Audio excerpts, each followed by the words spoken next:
Et quand la tristesse arrive, je sais tu es là, toujours près de moi. Bonjour tout le monde, bon mercredi matin.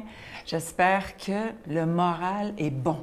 J'espère que vous gardez votre moral et vous savez la façon la plus adéquate pour garder ce moral, c'est de prier et d'exercer la charité.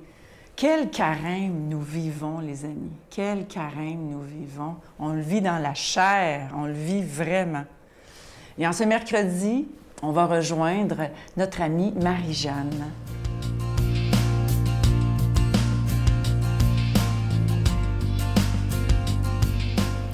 Bonjour à tous, joyeux 1er avril. Alors, je ne sais pas si c'était comme ça chez vous, mais moi, chez Les Fontaines, on aimait bien le 1er avril se faire beaucoup de blagues et de petits coups à droite à gauche.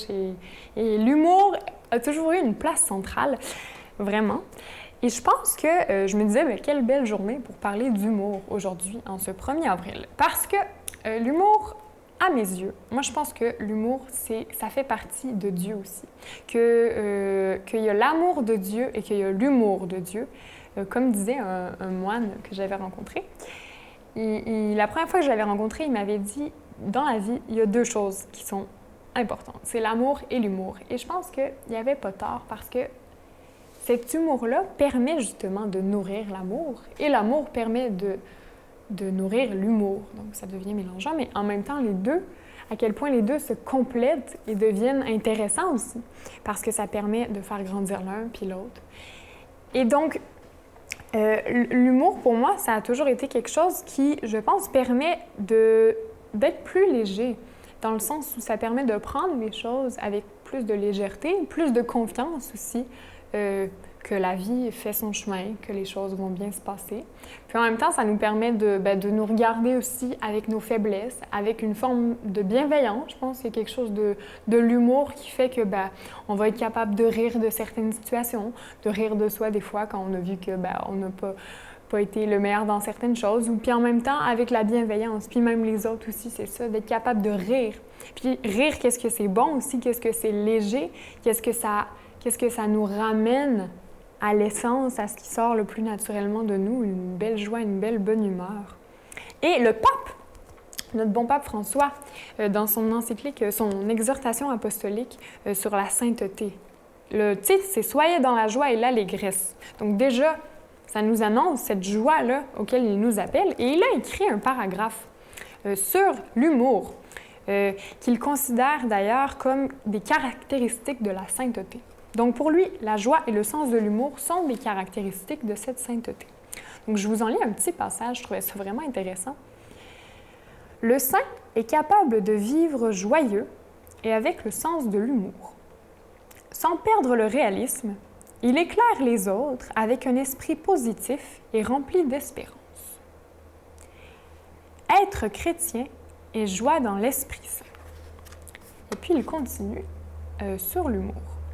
Ordinairement, la joie chrétienne est accompagnée du sens de l'humour. Si remarquable, par exemple, chez saint Thomas More, chez saint Vincent de Paul ou chez saint Philippe Néri. La mauvaise humeur n'est pas un signe de sainteté. Éloigne de ton cœur le chagrin. Ce que nous recevons du Seigneur afin d'en jouir, est tel que parfois la tristesse frise l'ingratitude de notre part, frise le repli sur nous-mêmes au point que nous sommes incapables de reconnaître les dons de Dieu. Alors je vous souhaite cet humour joyeux de reconnaissance, de joie et de légèreté dans votre cœur aujourd'hui. À bientôt! Notre Père qui es aux cieux, que ton nom soit sanctifié, que ton règne vienne, que ta volonté soit faite sur la terre comme au ciel. Donne-nous aujourd'hui notre pain de ce jour. Pardonne-nous nos offenses comme nous pardonnons à ceux qui nous ont offensés. Ne nous laisse pas entrer en tentation, mais délivre-nous du mal, car c'est à toi qu'appartient le règne, la puissance et la gloire pour les siècles des siècles. Amen. Je continuerai à croire, même si tout le monde perd espoir. Je continuerai à aimer, Même si les autres parlent de haine, je continuerai à construire. Même si les autres détruisent, je continuerai à parler de paix, même au milieu d'une guerre. Je dessinerai des sourires sur des visages en larmes et je tendrai les bras à ceux qui se sentent épuisés. Oui, je continuerai à croire.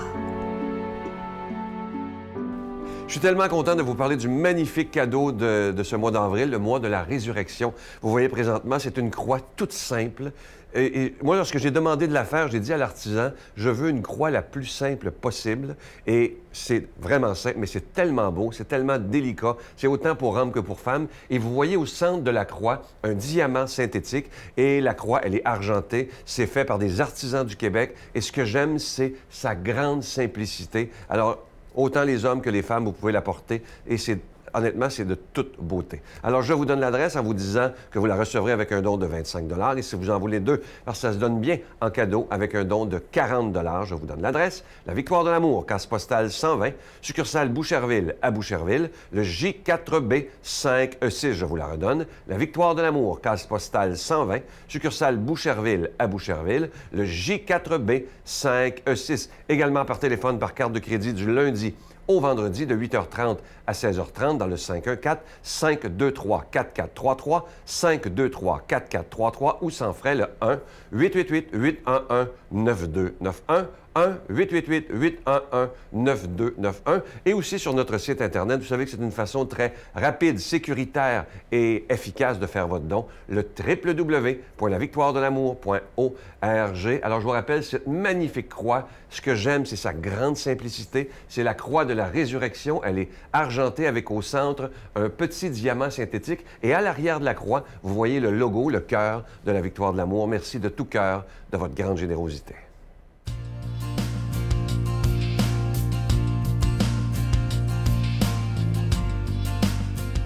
Mon Dieu, donnez-moi la sérénité d'accepter les choses que je ne peux changer, le courage de changer les choses que je peux et la sagesse d'en connaître la différence.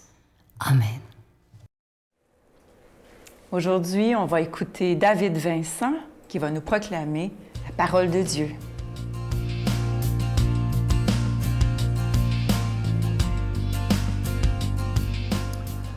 Bonne nouvelle de Jésus-Christ selon Saint Jean. Jésus disait à ces Juifs qui maintenant croyaient en lui, « Si vous demeurez fidèles à ma parole, vous êtes vraiment mes disciples. Alors vous connaîtrez la vérité, et la vérité vous rendra libre. » Ils lui répliquèrent, « Nous sommes les descendants d'Abraham, et nous n'avons jamais été les esclaves de personne. Comment peux-tu dire, vous deviendrez libres? » Jésus leur répondit, « Amen, amen, je vous le dis. Tout homme qui commet le péché est esclave du péché. L'esclave ne demeure pas pour toujours dans la maison. Le Fils, lui, y demeure pour toujours. Donc, si c'est le Fils qui vous rend libre, vous serez vraiment libre. Je sais bien que vous êtes les descendants d'Abraham, et pourtant vous cherchez à me faire mourir, parce que ma parole n'a pas de prise sur vous. Je dis ce que moi j'ai vu auprès de mon Père. Et vous, vous faites aussi ce que vous avez entendu chez vos pères. » Ils lui répliquèrent, « Notre Père, c'est Abraham. » Jésus leur dit, « Si vous êtes les enfants d'Abraham, vous devriez agir comme Abraham.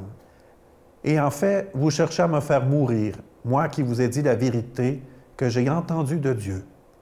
Abraham n'a pas agi ainsi, mais vous, vous agissez comme votre Père. » Ils lui dirent, « Nous ne sommes pas des enfants illégitimes, nous n'avons qu'un seul Père, qui est Dieu. » Jésus leur dit, « Si Dieu était votre Père, vous m'aimeriez, car moi, c'est de Dieu que je suis sorti et que je viens. Je ne suis pas venu de moi-même, c'est lui qui m'a envoyé. » Acclamons la parole de Dieu.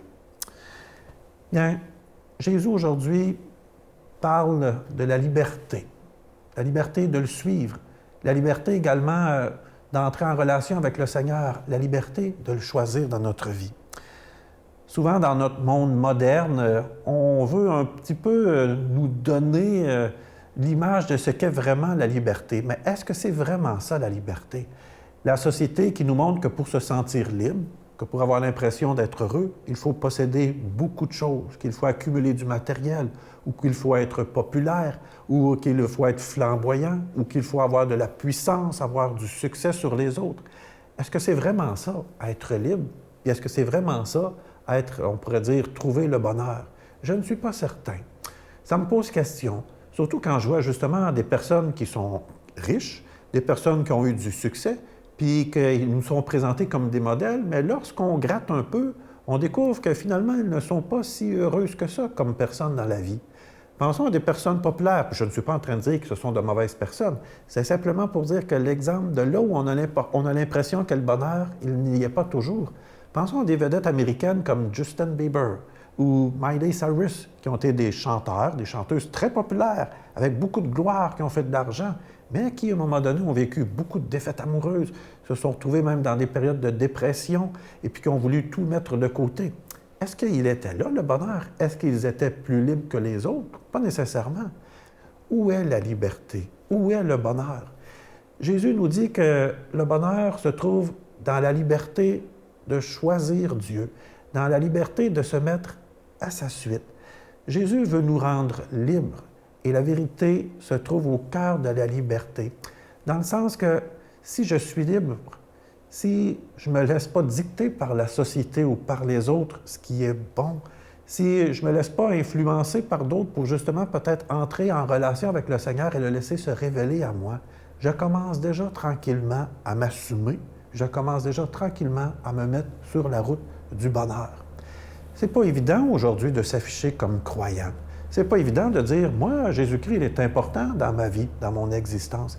C'est pas évident non plus même de porter une simple croix parce qu'on a peur peut-être du regard des autres.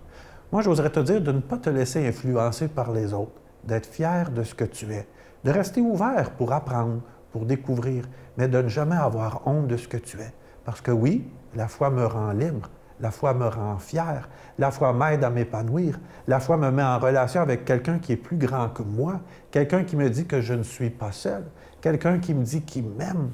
Voilà le début de la vraie liberté. Ce ne sont pas des choses matérielles qui passent, ce n'est pas un succès qui peut tomber, ce n'est pas un pouvoir à un moment donné qui peut changer.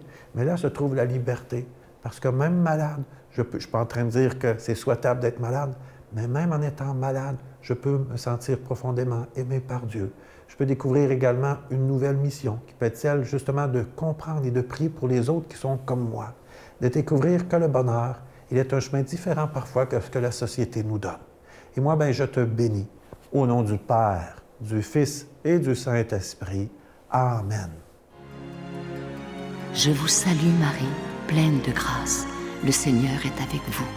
Vous êtes bénie entre toutes les femmes, et Jésus, le fruit de vos entrailles, est béni. Sainte Marie, Mère de Dieu, priez pour nous pauvres pécheurs, maintenant et à l'heure de notre mort. Amen.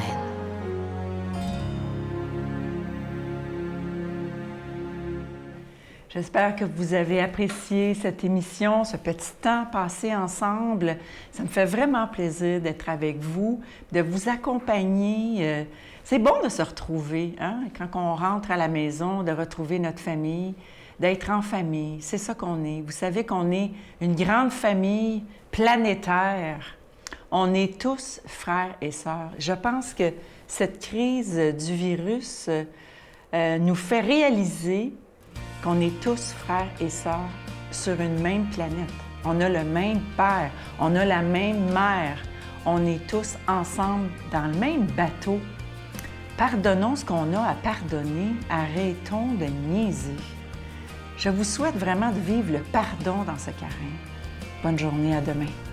À ce moment-là, pour moi, bien, c'était, oui, je dois plutôt regarder le jugement de Dieu plutôt que celui des hommes. Exactement. Parce que personne parmi la population pouvait comprendre ce que moi je vivais.